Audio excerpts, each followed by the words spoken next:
definición, polémico y controversial.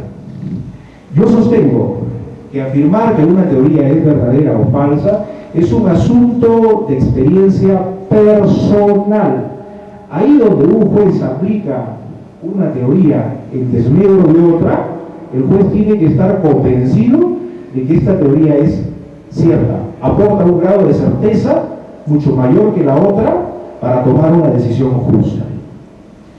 Y en realidad, en la práctica judicial, no existe ningún juez que haya corroborado una teoría.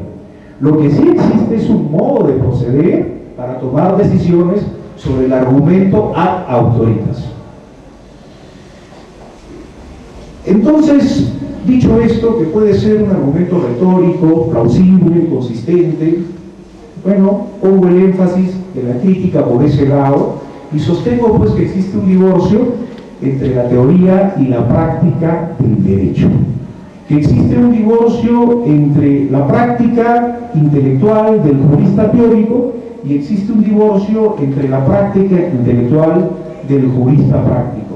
Que una cosa es producir buena teoría para mejorar el sentido dogmático del derecho, entre comillas, y otra cosa es asesorar, defender y juzgar.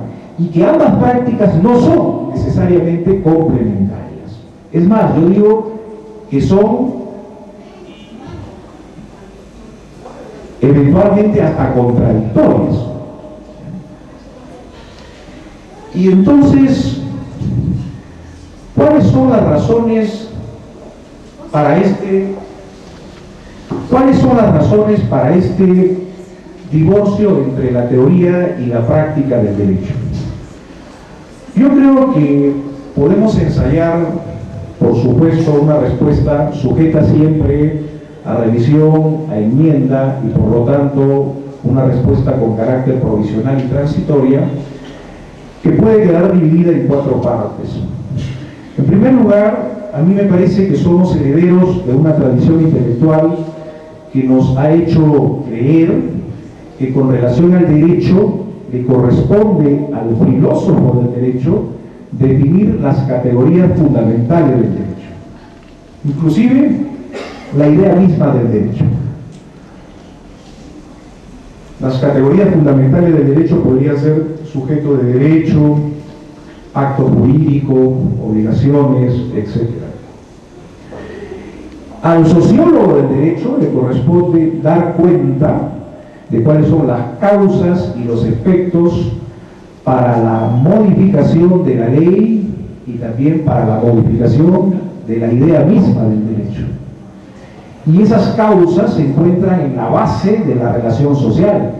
Y el sociólogo del derecho las explica como si fueran causas de tipo económico, de tipo político, de tipo social, de tipo religioso, etc. Y al operador del derecho positivo, esto es, al abogado y al magistrado judicial, le corresponde hacer eficaz el derecho positivo vigente cada vez que tiene que hacer soluble un problema humano. Entonces tenemos una división del trabajo intelectual en torno al objeto del derecho que pone por un lado al filósofo del derecho, por otro lado al sociólogo del derecho y por otro lado al abogado y al magistrado jurisdiccional trabajando con el derecho positivo vigente, esto es, con las normas del ordenamiento jurídico vigente. Yo creo que esta división del trabajo intelectual entre filósofos, sociólogos y operadores del derecho positivo no explica de manera correcta, no permite tampoco una cierta visión totalizadora e integral de la idea del derecho como objeto cognoscitivo. Por lo menos ya de entrada, sostengo que en esa división del trabajo intelectual no se explica, por ejemplo, las variables de la lógica del razonamiento externo al derecho, los sentimientos del juez, la presión política, la presión periodística, etcétera, etcétera. En el año de 1991, en la revista El Jurista, que tengo a la mano,